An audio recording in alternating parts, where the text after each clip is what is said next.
Esta é mais uma produção da Federação Espírita Pernambucana, para você que curte podcasts.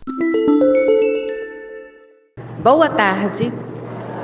Que a paz e a luz de nosso Senhor Jesus Cristo possa continuar nos envolvendo nessa tarde. Eu trago um abraço muito fraterno do Centro Espírita Irmãos de Boa Vontade. Como o Austin disse, ele fica localizado lá no bairro de São Martim. E uma gratidão muito grande por já ter feito parte desta casa e por hoje estar podendo trazer as minhas palavras na tarde de hoje, por continuar sendo trabalhadora também neste momento desta casa. É para mim uma alegria a gente poder falar sobre este homem na tarde de hoje. O tema, como o Austin disse, é muito importante para que a gente faça algumas reflexões. A difusão do espiritismo após a desencarnação de Allan Kardec, o seu codificador. Queridas irmãs e irmãos, amanhã, 31 de março, a gente terá a data de 156 anos do desencarne de Allan Kardec. Mas me digam, aqui, tem alguém que está entrando pela primeira vez na federação? Levanta o braço. Temos ali, olha, 3, 4 pessoas. Pode ser que essas pessoas nem saibam quem é Allan Kardec. Porque, às vezes, nós que aqui estamos vindo, ou que já vamos a outras casas espíritas, para a gente é muito costume falar Allan Kardec. Mas para quem não conhece, quem é este homem? Quem é Allan Kardec? Vamos então agora de tarde descobrir um pouquinho. Este senhor é Hipólito Léon Danzart de Rivail. Ele usou um pseudônimo, vou dizer depois, porque de Allan Kardec. Esse senhor nasceu em 3 de outubro de 1804, na cidade de Lyon, na França. Eu coloquei ali um mapinha para a gente ver como é pertinho de Paris. Mas ele nasceu no interior, em Lyon. A gente costuma chamar ele também de Rivail. Ele teve pais católicos que o educaram na religião católica, certo? O pai era o senhor Jean-Baptiste Antoine Rivail, um juiz renomado na França, e a mãe era a senhora Jeanne Louise Duhamel. Até os 10 anos de idade, esse senhor Rivail, ele foi criado, educado em Lyon, na França. Mas, depois disso, ele foi levado para estudar em outra cidade. E prestem bem atenção, queridas irmãs e irmãos, esse processo dessa educação que Rivail teve é que vai ser bastante marcante em todo o processo que depois a gente vai discorrer acerca da doutrina espírita ou do espiritismo. Então é por isso que a gente coloca bem marcante. Onde é que Kardec estudou? Como é que foi esse processo? Porque tudo em nossa vida, a gente precisa entender que tem muita importância e a gente precisa dar a devida, vamos dizer assim, relevância ao fato de onde ele estudou. Ele estudou em Yverdon, na Suíça, num instituto de Pestalozzi. Eu coloquei ali o castelo de Pestalozzi, e esse senhor que vocês estão vendo aí é Pestalozzi. Pestalozzi era um educador de extrema importância. Quem for daqui da área de educação, com certeza já ouviu falar de Pestalozzi. E esta educação que Rivail teve dos 10 anos até os 24 anos lá na Suíça, no Instituto de Yverdon, vai fazer toda uma diferença. Para que a gente possa ter uma ideia, este jovem, aos 14 anos, ele já era monitor no Instituto Pestalozzi. Ele já dava aula para os mais jovens e ele já ajudava os menos, vamos dizer assim, agraciados de inteligência a poderem se desenvolver melhor. Quando algum deles não aprendia muito bem o conteúdo, era exatamente Rivail que se debruçava com eles, ficava dando aquela aula de reforço, pois que desde muito cedo, muito jovem, Rivail tinha essas características de ser professor, de ser educador, de naturalmente poder educar com muita facilidade. E este jovem, então, Rivail, vai voltar para a sua cidade, o seu país, a França, mas na realidade para Paris, com 24 anos de idade.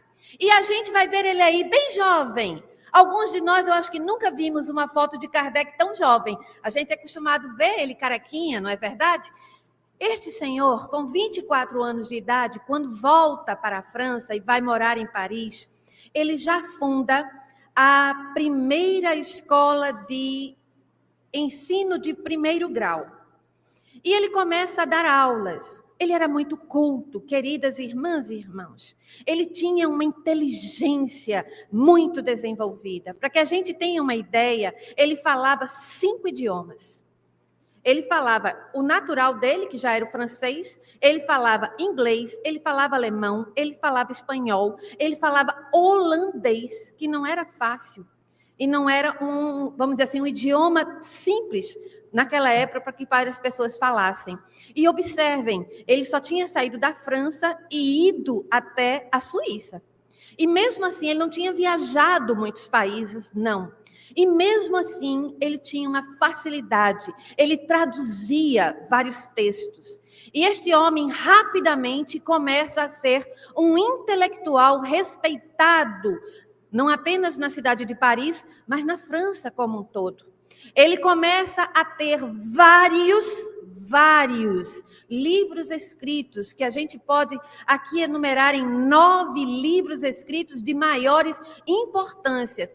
Só para que a gente possa ter uma ideia, ele tem o escrito da gramática francesa, que naquela época era inclusive chamado de a catequese gramatical francesa. Olhem só, querendo ou não, era um dado muito importante. Ele também escreveu livros de aritmética. Ele dava aula de francês, de gramática, de aritmética, de astrologia. Ele era uma pessoa de extrema inteligência, lia muito, era muito culto. Só que havia um pequeno, grande, importante detalhe. Qual era? Ele era extremamente defensor de uma escola gratuita. Por quê? Porque ele era defensor de uma escola para todos. Queridas irmãs e irmãos, vamos e venhamos. Naquela época, você ser defensor de uma escola para todos não era muito natural. E você ser defensor de uma escola gratuita, ainda mais para aqueles que podiam e não podiam pagar, não era muito simples. Queridas irmãs e irmãos, observem que nós estamos falando de professor Rivail, essa pessoa que faz tanta diferença atualmente nas nossas vidas. Ele vai ter problemas, inclusive por esta bondade tão grande em seu coração. Porque se chegasse na casa dele, onde ele mantinha a sua escola, e pedisse para estudar, ele aceitava como aluno. Não importava se podia pagar ou não, ele aceitava como aluno. E muito fez com que muitas vezes ele tivesse mais alunos do que a sua capacidade de administrar a escola, porque ele era defensor dessa escola democrática para todos. Isso, inclusive, faz com que ele não tivesse apenas a escola que ele mantinha na sua casa. Ele foi trabalhar numa escola técnica para poder também ensinar o profissionalizante, uma escola noturna. Ele também foi trabalhar como, naquela época, chamada de guarda-livros. Alguém teria uma ideia o que é um guarda-livros? É aquela pessoa que a gente vai usar muito agora no mês de abril, que faz o imposto, hoje em dia, de renda, o contador. Guarda-livros era um contador. Professor Rivaio também era contador. Por quê?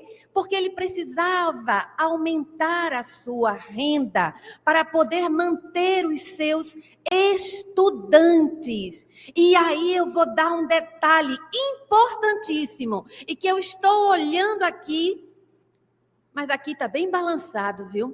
Naquela época não era fácil encontrarmos escolas para meninas.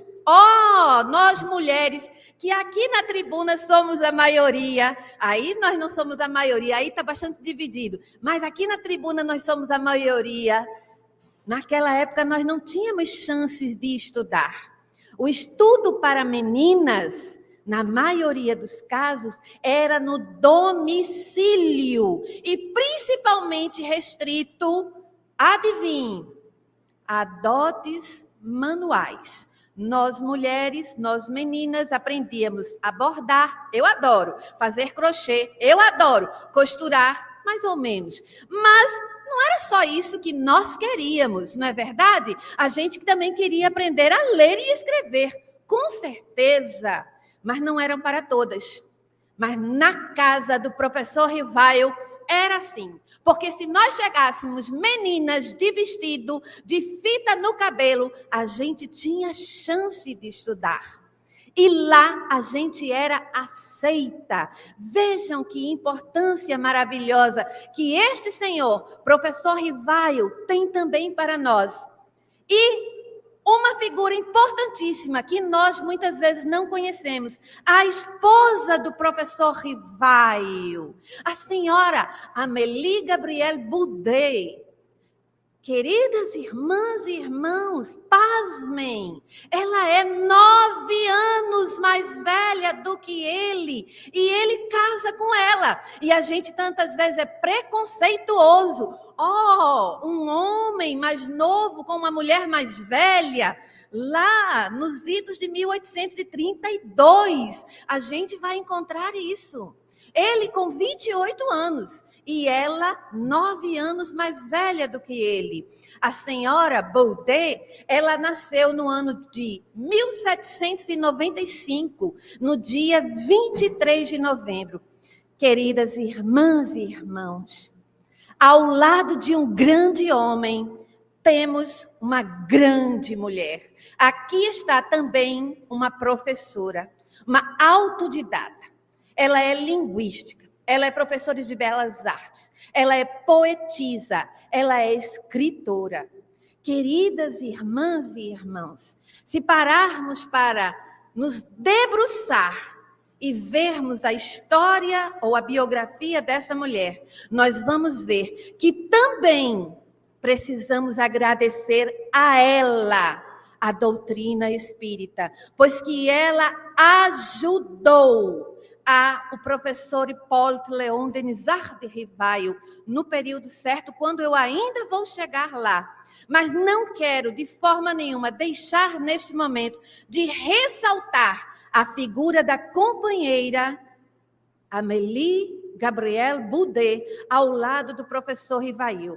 Enquanto muitas vezes ele estava nas suas outras profissões, que eu já disse, era ela que estava no seu lar, na sua casa, sendo a professora das meninas, sendo a professora dos meninos, para poder ajudar a manter as despesas da casa. E a gente vai agora encontrar Professor Rivaio, nos seus primeiros contatos com os fenômenos espíritas, observem, para que a gente tenha um pouco de atenção, porque principalmente como tem pessoas aqui que vieram pela primeira vez à federação. Na realidade, os primeiros fenômenos espiritualistas, olhe que eu não estou falando ainda em espíritas, eu estou falando em fenômenos espiritualistas, começaram nos Estados Unidos, numa pequena cidade do interior, Hydesville. Mas, na realidade, observemos, fenômenos mediúnicos, nós temos notícias o tempo todo, desde a época de Moisés. Desde a época ainda anterior, a gente sempre teve notícias desses fenômenos mediúnicos, sempre. Só que não eram estudados, pesquisados. Na realidade, não eram nem noticiados. A gente vai ter fenômenos mais noticiados em Hydesville, com 2 jovens e com um senhor que ele foi enterrado vivo na casa onde elas foram morar, e esse espírito que ficou lá, de Charles Rosner, ele batia na parede, ele tentava se comunicar, porque as meninas eram médiuns, então ele fazia, olha, umas batidinhas, e elas escutavam, e se assustavam. Esses são os primeiros fenômenos espiritualistas, que a gente vai ter notícias, mas professor Rivail não foi para os Estados Unidos, ele não está lá. Em 1848, não. As primeiras notícias que professor Rivail vai ter é em 1853, 54, na realidade. Quando em Paris era famoso a gente encontrar nos teatros essas mesinhas aí, as mesas girantes. E observem, quando a gente fala em mesas girantes, tem gente que pensa que é aquela mesa grande, de madeira, pesadona. Não, calma, minha gente. Eram mesinhas assim, ó, menorzinhas, pequenas, como aquelas mesinhas que antigamente se usava laterais. E essas mesinhas, elas se movimentavam, elas corriam, elas faziam verdadeiros, vamos dizer assim, peripécias no teatro. Mas, claro que também existiam falcatruas, claro que também existiam umas mentirinhas por ali. E professor Rivail, como eu já disse, um senhor sério, intelectual, não deu a menor importância a esses fenômenos. Até um amigo dele, o senhor Carlisson, chegou para ele muito eufórico, falando daquelas mesas, e ele nem deu importância. Quando um outro grande amigo que ele tinha, que estudava magnetismo com ele, o senhor Fortier, chegou um dia falando para ele, disse assim, mas Rivail, é muito interessante, pois que essas mesas, elas pensam. Aí ele disse, não pensa não, pensa, ela responde, como? Aí chama a atenção para ele, por quê? Não poderiam pensar. Mesas são de madeira, não tem nervos, não poderiam pensar, não tem raciocínio. Como é que poderia ser, então? E aí é quando desperta a curiosidade do pesquisador, do cientista, professor Rivail, em 1854. E o que é muito interessante, queridas irmãs e irmãos, vamos fazer as contas? Que idade o professor Rivail tem? 50 anos. Eu adoro fazer essas contas. Sabe por quê? Porque tem gente com 50 anos que diz assim, ai, estou na idade do condor, dói aqui, dói acolá, dói aqui, dói acolá, e só pensa assim, quero me aposentar, não vou fazer mais nada da vida. Queridas irmãs e irmãos, professor Rivail começou a pesquisar as mesas gerantes, os fenômenos espíritas, com 50 anos. Se ele estivesse com essa motivação que muitos de nós temos, de dizer assim, Eu só quero me aposentar para me deitar numa cadeira de balanço, numa rede e não fazer mais nada da vida. Como nós estaríamos? Porque nós não teríamos doutrina espírita. Observemos como nós temos que ter um olhar diferenciado, pois que, naquela época, inclusive, poucos eram as pessoas que chegavam a 50 anos. Lembremos disso. Então, se nós, graças a Deus, chegamos a ter 50 anos, meio século, está na hora de a gente começar a ter um olhar novo e a gente dizer assim, já vivi meio século, vou ter mais quanto tempo para descobrir coisas novas? E foi isso que o professor Rivail fez. Primeiro ele foi a uma reunião na casa da Madame Playmaison. Chegando lá, ele viu muito burburinho, porque era muito curioso, era muita gente que ia lá somente para ver o que as mesas faziam. Era só gente curiosa querendo que respondesse às suas perguntas particulares. Nada que pudesse levar a um conteúdo intelectual que pudesse dar uma ajuda às pessoas. E lembrem-se o que eu disse antes, professor Rivail era uma pessoa boa, que procurava ajudar o seu semelhante em tudo. Ele queria tirar o bom de tudo.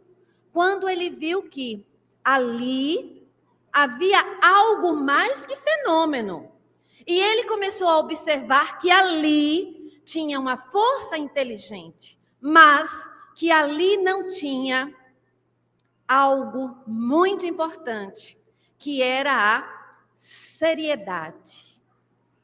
A seriedade. Então, ele vai encontrar uma reunião séria na casa de uma outra família, a família Baudin. Na família Baudin eram duas jovens médiuns, uma delas, inclusive, totalmente mecânica, que estava aqui rindo e conversando e com a outra mão psicografando. É a primeira vez que o professor Rivail vai dar-se conta que alguém pode psicografar. O que é psicografar? É escrever sendo instrumento de um espírito. O espírito dita e a mão do médium serve naquele momento como instrumento para o espírito trazer a sua mensagem.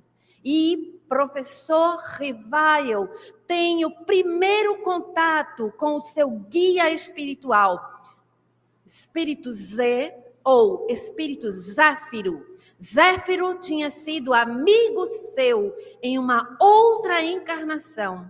Quando ele diz a professor Rivail de sua missão, do seu trabalho, mas também dos seus percalços, da sua dificuldade, mas que ele ficasse livre para escolher o trabalho sério ou deixar aquilo ali. E professor Rivail, tendo naquele momento seu chamamento, pois que na realidade este homem, este espírito, tinha sido chamado para a sua missão, já antes de ter reencarnado, já antes de ter nascido, era um planejamento reencarnatório. Lembremos, o próprio Jesus havia nos prometido o terceiro Consolador. E chegara o momento, a França era o local indicado, propício, para que nós pudéssemos receber o terceiro Consolador prometido. E ali encontrava-se encarnado o Espírito preparado para poder exercer aquela missão.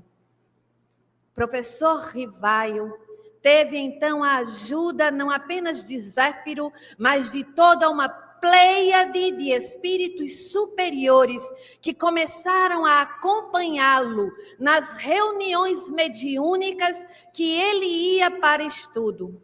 Professor Rivail não ia apenas uma reunião mediúnica, ele ia a várias, onde ele organizava as perguntas de uma forma que um grupo respondesse, o outro grupo também pudesse responder, sem saber da pergunta que tinha sido feita anteriormente. A mesma pergunta era feita de formas diferentes.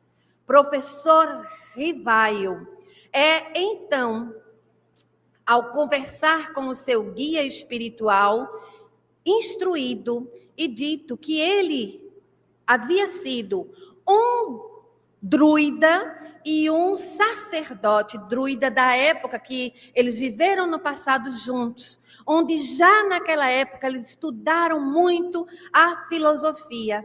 E naquela época ele tivera o nome de Allan Kardec. Daí que surgiu então este nome, Allan Kardec. Era quando ele foi sacerdote druida no passado, nas Gálias. Observem por que é que nós chamamos Senhor Rivaio de Allan Kardec. Pois que, lembrem-se, do período de educador, eu houvera dito que Rivaio tivera muitas obras na área de educação publicadas. E ele ficara naquele momento a refletir. Se eu coloco o meu nome nesta obra que nós estamos organizando, as pessoas vão achar que a obra vem de mim. Mas só que a obra não vinha dele. A obra vinha dos espíritos que respondiam às perguntas que ele fazia. Ele não queria que as pessoas comprassem as obras pelo nome que ele já tinha consolidado na França. Vejam o exemplo de humildade que este Senhor nos dá. É quando nós vamos encontrar as obras da codificação kardeciana, que hoje em dia, aí eu trouxe a imagem daquela época, a gente conhece com essas capas. Algumas até já estão diferentes, para que a gente tenha uma ideia. As obras básicas da doutrina espírita, todas elas organizadas, ou como nós costumamos chamar de codificadas, a codificação espírita, o Pentateuco espírita. É quando ele então resolve, já que não era uma obra dele, da sua criação, colocar o título de Allan Kardec, o nome de Allan Kardec. Eu trouxe essa imagem para que vocês vejam outra capa, mas são as mesmas obras. Por favor, observem. É a mesma obra. Aqui eu coloquei apenas com as datas. Nós vamos ter o Livro dos Espíritos em 1857, que a gente agora vai ter reunião comemorativa. Nós vamos ter o Livro dos Médios em 1861. Nós vamos ter o Evangelho segundo o Espiritismo em 1864. Nós vamos ter o Céu e Inferno em 1865. E nós vamos ter a Gênese em 1868. Observem, queridas irmãs e irmãos, que eu estou aqui dando as 5 obras como obras básicas, mas essas não foram apenas as obras de Kardec. Por favor, ao contrário, que nós possamos pesquisar com muito carinho, porque tem muito mais obras que Allan Kardec nos fez. E eu queria aqui ressaltar, porque, infelizmente, nós espíritas não nos debruçamos, não estudamos. Aqui nós vamos ter a Revista Espírita. É uma coletânea, são 12 revistas espíritas. O que são essas revistas espíritas? São obras, são jornais, na realidade, daquela época, que Kardec organizou mês a mês e que depois a federação vai ter anual. por isso que são 12 anos, certo? Observem, queridas irmãs e irmãos, que é muito importante para que a gente entenda. Em 1857, quando ninguém falava sobre espiritualidade, onde a Igreja Católica era o poder naquele momento, e muitas vezes massacrava quem pensava o contrário. O materialismo era a grande força naquele período. Vem um homem, um intelectual muito respeitado, que conhecia muitos intelectuais e que de repente começava a falar sobre o sobrenatural. Era assim que eles achavam, o sobrenatural. Algo que ninguém via, algo que ninguém entendia. Mas Kardec dava as explicações demonstrando que não era sobrenatural, que eram os espíritos, que éramos nós, apenas sem o corpo. Éramos nós, os espíritos, que continuávamos a viver, que sobrevivíamos depois da morte. Na realidade, Kardec acabou com a morte. Ele vem dizer que a gente continua vivo, que nós poderemos dar comunicações e poderemos dizer como estamos.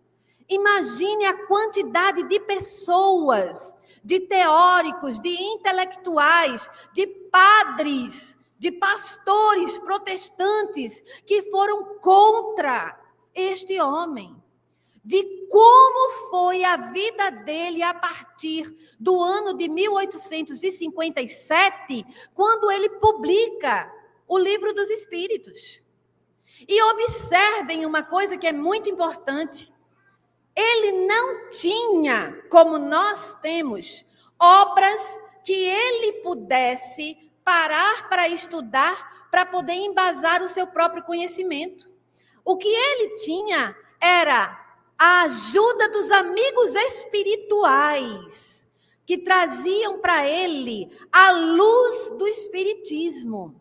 Mas observe, dentro da sua própria sociedade espírita, dentre os próprios médiuns, dos próprios grupos espíritas, ele tinha dificuldades, pois que cada um que quisesse trazer o seu trabalho, enquanto ele humildemente não queria nem que o seu próprio nome aparecesse, havia outras pessoas que queriam engrandecer os seus nomes. Imaginem a dificuldade que esse senhor tinha. É quando ele cria a Revista Espírita, pois que são nesses mensários que ele começa a dar instrução às sociedades espíritas. É quando ele começa a dar não só instrução, mas aprofundamento a dúvidas, pois que ele recebia muitas cartas com dúvidas do espiritismo. É quando ele, inclusive, responde com muita educação às adversidades que vinham de outras religiões, pois que ele começara a responder explicando o que era a doutrina espírita, pois que a doutrina espírita não queria ofender a ninguém, mas ao contrário, a doutrina espírita queria esclarecer e consolar os que estavam com dificuldades. Por isso, queridas irmãs e irmãos, nós temos aqui um tesouro, que muitas vezes nós não debruçamos sobre esses tesouros. São mensagens, são discursos que Kardec fazia. E, queridas irmãs e irmãos, nós temos um livro chamado Viagem Espírita, onde ele, inclusive, é traduzido por Evandro Noleto, atual diretor lá da Federação Espírita Brasileira, onde ele faz o relato das suas viagens, onde ele ia pelo interior da França, contando o que ele passava, Não tinham centros espíritas ainda não, queridas irmãs e irmãos. Os centros espíritas, que na realidade vão sendo formados primeiro como grupos familiares, eram encontros em casas, eram encontros em salas, muito dispersos, vão sendo com o tempo. A gente vai ver aqui, olha, com a publicação do Livro dos Médiuns, em 1861, a preocupação de Kardec, quando ele, inclusive, no último capítulo, já coloca um regimento acerca da sociedade espírita, de como é que podia ser os grupos formados. E muitas vezes a gente quer fazer as coisas a troca de caixa. Está tudo lá em Kardec. Ele tinha essa preocupação. Ele já falava sobre as dificuldades que muitos de nós poderíamos dar ao movimento espírita. Vejam só, nós criando dificuldades ao movimento espírita. Por quê? Pelo desconhecimento que muitos de nós temos. Mas observem, a revista espírita, ela vai ser até o ano que ele desencarna, até o ano de 1869. Mas alguém pode pensar assim, mas ele não desencarnou em março? Como é que foi até o final do ano? Ele era tão organizado que ele já tinha deixado escritos prontos. E lembrem-se, a sua esposa, a senhora Boudet, juntamente com Camille Flammarion, continuaram as organizações, continuaram a publicação. E vai parar em 1869 acerca da sua configuração. Continua depois ainda. Mas vamos lá, a partida do codificador. Ele falece na manhã do dia 31 de março de 1869 de um aneurisma. Ele estava trabalhando nos escritos do Espiritismo quando de repente falece. Os seus despojos, né, os seus restos mortais estão em Paris, no cemitério de Père-Lachaise. O túmulo é como se fosse um túmulo de um druida, sua esposa quis colocar dessa forma, e tem um busto com o seu, de bronze, né, com o seu, vamos dizer assim, um busto assim, da sua parte de bronze, para quem quiser visitá-lo. É um dos túmulos mais visitados desse cemitério, porque, pasmem, em Paris o cemitério é visitado. Não é como os nossos aqui não, que a gente só vai visitar quando a gente enterra alguém. Lá é normal se fazer piquenique à tarde no cemitério e se visitar. Então, lá se visita demais este túmulo. É muito comum. E uma senhora que toma conta, vejam quantas flores tem no túmulo. A senhora que toma conta não é espírita. E ela toma conta colocando flores, que ela diz que acha belíssimo quando as pessoas vão visitar o túmulo, quando as pessoas chegam lá e dizem para ela do bem que esse homem faz até hoje. Olhe só que maravilha. Eu tive a oportunidade, inclusive, de conhecer essa senhora e de conversar um pouquinho com ela e do amor que ela tem de colocar os vasos de flores no túmulo de Kardec. Observemos que Kardec traz um texto maior, mas eu quis trazer um pequeno texto. Perdoe-me, mas eu preciso trazer esse pequeno texto, porque é de extrema importância. Esse texto é depois dele desencarnado. Ele morreu e ele depois, já no mês de abril, observem a data, 30 de abril, quer dizer, um mês depois, ele vem trazer uma comunicação mediúnica. Está na Revista Espírita, de junho de 1869. Foi uma organização da sua esposa que colocou, que publicou. Só não tem lá o nome do médium. Mas eu preciso ler para que a gente se atenha a um pequeno, grande detalhe nesse texto, que eu vou ler para vocês. As brochuras eram os pequenos jornais, os livretos pequenos. Os jornais, os livros, as publicações de toda a espécie são meios poderosos de introduzir a luz por toda parte. Vejam, era a preocupação que Kardec tinha para que o espiritismo não morresse com a sua morte. Mas o mais seguro, o mais íntimo e o mais acessível a todos. Olhem aí que eu coloquei em negrito.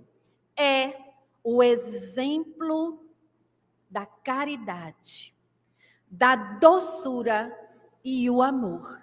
Isso é Kardec falando para a gente, viu, minha gente? Depois da sua morte. Vamos entender bem isso. Ele começa dizendo que é muito importante os livros, muito importante os livretos, muito importante os jornais. Mas muito importante também o exemplo da caridade, a doçura e o amor. E ele continua: agradeço a sociedade. A sociedade que ele fala, minha gente, não é a sociedade comunidade não, viu? É a sociedade espírita parisiense, que era onde ele fazia parte, que ele também fundou, por ajudar aos verdadeiros infortúnios que lhes são indicados. Eis o bom espiritismo. Eis a verdadeira fraternidade. Ser irmãos e ter os mesmos interesses, os mesmos pensamentos, o mesmo coração. Espíritas, sois todos irmãos na mais santa acepção do termo. Olhe só, espíritas, sois todos irmãos na mais santa acepção do termo, pedindo que vos ameis uns aos outros. Limito-me a lembrar a divina palavra daquele que há 1.800 anos, 1.800, lembrem-se, nós estamos aqui no ano de 1869. Por isso que ele diz, aquele que há 1.800 anos, se fosse agora seria 2025 anos, pela primeira vez trouxe à terra o germe da igualdade. Segui a sua lei, ela é a vossa. Ela é a nossa lei. Observem que nesse momento ele está falando de Jesus, a lei de Jesus para a gente seguir. E eu trouxe para a gente saber que muitos de vocês podem pensar: caridade é para eu dar esmola. Não. Caridade, segundo o Espiritismo, já está lá no livro dos Espíritos. É BIP. B, benevolência para com todos. I, indulgência para com as faltas alheias. P, perdão das ofensas. O que é que naquele momento Kardec pedia? Para que os espíritas se olhassem entre si como irmãos, que pudessem ser bom entre eles próprios, que pudessem se entender, que pudessem não discutir, não disputar, mas ao contrário, que pudessem se amar, que pudessem ser indulgentes, entendendo que cada um tem suas falhas, que cada um de nós é um espírito em um degrau diferente de evolução e que nós precisamos perdoar uns aos outros o tempo todo, pois que, queridas irmãs e irmãos, nós e o codificador, nós e a doutrina espírita precisamos conhecer e vivenciar essa doutrina espírita, pois que existe espiritismo, não existe kardecismo. E a gente ainda continua dizendo: eu vou no centro lá kardecista. Isso não existe. Não existe evangelho de Kardec. O evangelho é de nosso Senhor Jesus Cristo. A gente tem que entender isso. E nós precisamos estudar para saber disso. Precisamos ter muito cuidado e respeito com a mediunidade, que era isso que Kardec queria de todos nós. E por isso que o segundo livro é o livro dos médiuns. Nós precisamos estudar a mediunidade. A gente precisa, queridas irmãs e irmãos, termos fidelidade a Kardec e a Jesus, nos debruçando, pelo menos, sobre as obras básicas, lendo diariamente, pelo menos, uma mensagem do Evangelho segundo o Espiritismo, se quisermos ser pessoas mais equilibradas. Nós não podemos querer a mudança da sociedade lá fora, a mudança da política, se nós não mudarmos interiormente. E essa mudança perpassa sobre nós, pois que, lembremos, a doutrina espírita ela tem um tríplice aspecto: ciência que explica, filosofia que indaga e religião que transforma a cada um de nós. A ciência explica os fenômenos mediúnicos, os fenômenos espirituais. A filosofia explica para onde nós vamos, o que é que nós estamos fazendo, da onde nós viemos. Mas, queridas irmãs e irmãos, Espiritismo é a religião que vai transformar a cada um de nós quando nós nos religarmos a Deus. Quando nós podemos olhar uns aos outros e vendo que Deus é nosso Pai e que nós somos irmãos. Nós não podemos mais ser tão violentos uns com os outros. Nós precisamos nos amar muito mais do que a gente já se ama. Porque o que falta na humanidade é amor, queridas irmãs e irmãos. O nosso tema perpassa pela difusão do Espiritismo após o desencarne. Eu coloquei aqui simbolicamente a imagem da Federação Espírita Brasileira, pois que as sociedades espíritas começaram a se propagar. Nós vamos ter o primeiro centro espírita no Brasil, inclusive na Bahia. Mas a Federação Espírita Brasileira vai ser formada 15 anos depois do desencarne de Kardec, no Rio de Janeiro. Pois que lembremos, a capital do Brasil era no Rio de Janeiro. E ali começou-se essa divulgação, esse trabalho para se traduzir as obras básicas para a nossa língua, que era o português, pois que muitos de nós éramos franceses, viemos para cá pelo comércio, economicamente estudávamos lá fora, mas vínhamos para cá para exercer as nossas profissões e a gente precisava estudar a doutrina espírita, pois que eu trago, então, a mensagem que Kardec nos deixou, que, na realidade, não foi de Kardec, foi o Espírito da Verdade que nos trouxe. O que quer dizer, o próprio Jesus é que nos chama, capítulo 6, item 5, do Evangelho segundo o Espiritismo, trazendo espíritas. Amai-vos, o primeiro mandamento de todos nós. O segundo, instruí-vos. Queridas irmãs e irmãos, nós estamos numa casa que tem estudo para todos. Nós estamos numa casa que tem trabalho para todos.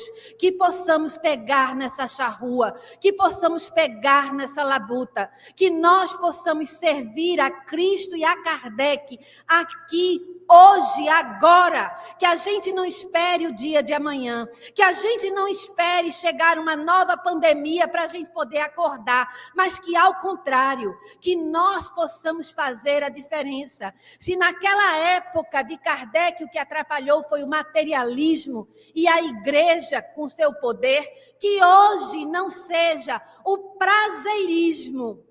E eu tive o cuidado de procurar no dicionário. Essa palavra não existe, prazerismo. Eu que inventei, trouxe para vocês. Sabe por quê? Tem muita gente querendo o prazer de ficar em casa, o prazer da diversão na rua, o prazer de estar apenas assistindo palestras no YouTube, que são excelentes. Mas e a afetividade? E o trabalho? E o suor? E o esforço? Onde está?